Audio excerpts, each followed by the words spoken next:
اعوذ باللہ من الشیطان الرجیم، بسم اللہ الرحمن الرحیم۔ پرانے زمانے میں کسی بادشاہ کے دربار میں چند درباری بادشاہ کے سامنے یہی بحث کر رہے تھے کہ عبادت کے دوران خصوصاً نماز میں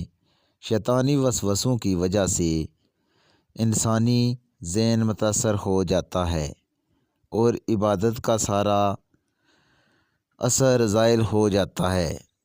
لیکن بادشاہ اس بات سے انکاری تھا اور اس کا کہنا تھا کہ اگر انسان کے شعور میں اللہ تعالیٰ کی عزت اور عظمت، جنت اور دوزخ کی جزا اور سزا کی ذرا سی بھی اہمیت ہو تو وہ کبھی بھی ایسے خیالات کو پیدا نہیں ہونے دے سکتا۔ آخر بادشاہ نے ان لوگوں کو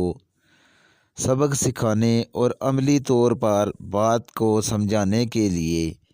ایک ترکیب سوچی اور ان سب کو پانی کے بڑے بڑے پیالے تھما دیے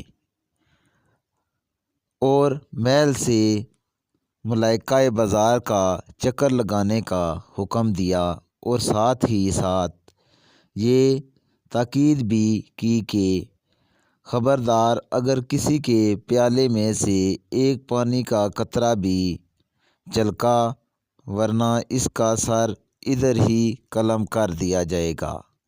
اور تم میں سے جو بھی کامیابی سے یہ کام سر انجام دے گا اسے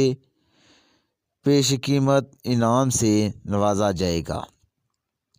حکم کے ملتے ہی وہ بحث کرنے والے درباری اپنے اپنے پیالے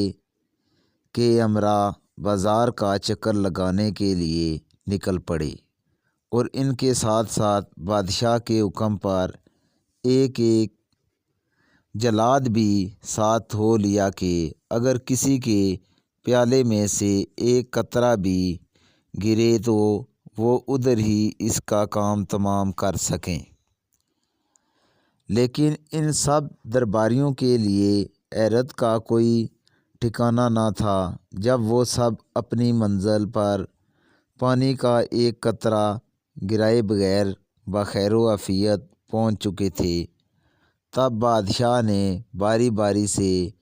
ان سب درباریوں سے بازار اور ارد گرد کی چیزوں کے بارے میں پوچھا تو ان سب کا یہی جواب تھا کہ حضور، سر قلم ہونے کا ڈر تھا اور انعام کو پانے کی چاہ تھی، بس اسی لیے ہمارا کسی دوسری طرف دھیان گیا ہی نہیں۔ جی ہاں، اگر ہمارے دل میں بھی خدا کا خوف، جہنم کا ڈر اور جنت کی چاہ ہو تو کچھ ناممکن نہیں کہ ہم بھی اپنی عبادت کو ارد گرد کی سوچوں اور شیطانی خیالوں سے پاک نہ کر سکیں۔ آج کا واقعہ اتنا ہی، اجازت دیجیے، اللہ حافظ۔